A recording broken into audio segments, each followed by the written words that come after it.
Hi, I'm Jack Dennis. How many times have you been out on the stream and not had the right fly? You ought to think about carrying a Streamside fly tying kit. It can really save the day. Well, we're going to tie a fly that imitates a lot of different mayflies. In fact, it's going to be kind of in between an emerger and an adult. One of my favorite pale morning dun imitations. We're going to be using a size 14 Dairiki 300 hook and again 8/0 thread. We're going to lay a base of thread. Now, one of the things we're going to do is use some microfibettes, and we're going to show you a neat little trick about how to divide them. We're going to put a little dubbing loop right after wrapping our thread. We've got some microfibettes. I'm going to show you a little trick of putting these on. We're going to measure so it's approximately the shank length, and we're going to tie in the microfibettes, kind of right on top. Tie it in loosely. We can trim this out a little bit later on. Now, what we're going to do is use our thumbnail to separate, to make these fibers spread out. And then we're going to take our dubbing loop, just like that. So now we have divided fibettes. We're going to move up the shank. We're going to trim. And now we're ready to add a little dubbing. And we're going to use some Antron with a little bit of tinge of yellow in it. If you're tying a pale morning dun, some of them even can have a little pink to them. It's kind of up to you. Adding just a tiny bit of dubbing here. This is going to be a pale morning dun. It's called a hair wing pale morning dun. Really an interesting pattern and easy to tie. We're going to wrap, tapering it slightly. About halfway down the shank now we're going to stop, we're going to lay down our dubbing, and we're going to add a saddle hackle. Or it can even be a very thin neck hackle. This is a dun. There's several ways you can tie this fly. You can tie a larger hackle, then trim it down, or you can tie an undersized hackle, and that's what I'm doing right now. Now I'm going to go back and get a slightly different color for our thorax. It's going to be with a little pink in it, as you can see right here. I believe in changing my thoraxes just slightly. If you look at insects, you'll see the thoraxes really vary in color to the body. See, there is our thorax. Now notice that I have a little bit of hook right here, bare.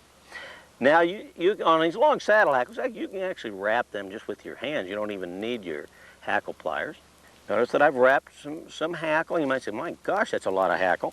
But we're going to trim a lot of it off. Trim it right on top. But we can either use elk hair or we can use CDC. This particular one, we're going to use elk. It's really going to make it float. Going to trim some of the elk. Again, how much hair should you have? 20 fibers, 60 fibers? Measure against your gape. Now, the key to this fly is where you position the hair. Try to get it no more than 3/4 of the shank length. If you have it too far out, it's going to become an elk hair caddis. We want this to be a merging mayfly. Watch my thumb here, rolling my thumb, putting it down, and we're going to wrap a few loose wraps. Now here's the key. Watch what happens. We're going to pull a few fibers, just like this, and wrap. Another few fibers, and wrap. Another few fibers, and wrap. Now comes the tricky part. We've got to trim it. We're going to bring it up, put your scissors in very carefully, and trim. Now you're going to say, whoa, it looks like an elk hair caddis. Well, it's quite a bit different. This hair flares, just like that. To make it a little more durable, we're going to add some cement. And we're going to get a little bit of dubbing. Go back to our little pinkish one that we had right here, and we're going to dub over the hair. And we just wrap the dubbing over, and that's going to be more of the thorax. Now we're going to just do a simple whip finish. We'll find my oh, what I love about, even out in the field, you lose things in the black hole. My little old Thompson whip finisher. And we're gonna put it out, and there it is. Hair wing, pale morning dun. Now let's go fish it. Little one now is going by the brown. I can just see his tail. That's all right, I can see him. Okay, you get above him. How's that? Not very good. Got him. Aha, that was good. Rainbow.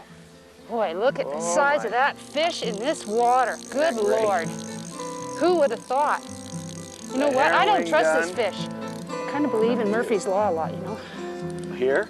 Just because there's a lot of grass?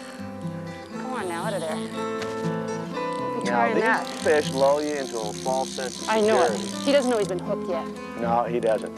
I'll tell you, in this kind of hot day, I mean, it's at almost 90. It's really hot. These spring creeks really get hot. And the fish, you come back here in about 8 o'clock. And they're just This one will be clear down there, back and forth. Well, exactly, and if this is the type of fishing you're getting in the heat of the day when they feel most vulnerable, I mean, good Lord. Well, I'm going to tell you what it was like. We had like a half a dozen of these fish rising all at once, and I'm not going to say I had a little buck fever, but... I've got some really fine tippet on here, and this fish has got some weight to it, Jack. Quit making excuses. Well, I don't want to... You catch huge steelhead. I mean, come on now. We prefer not to scare them. Now, you've got the leader's gone under his gill plate, yeah. Okay, coming at you, Jack. Ah! Whoa! All right. Sunset's bigger than the net. Hey, Carter, come on and look at one of your fish. Look at this. Great fish. We got one of the little ones. I don't want to keep him out of the water too long here. I fell in. Did you fall in? Okay, He's got really sharp teeth, Jack. Okay, we got it out. There we go. Oh, perfect. What do you think, Carter? Not a bad fish. Excellent fish, Carter. Look at the color. Really? Well, I'm going to get him back in the water here. Yep, there we go. Oh, he's just joshing with us here. You know, the water's so warm right now on a hot day like this. There's not a lot of oxygen either, is there? No. But it's amazing, though. They survive quite nicely. They get used to it.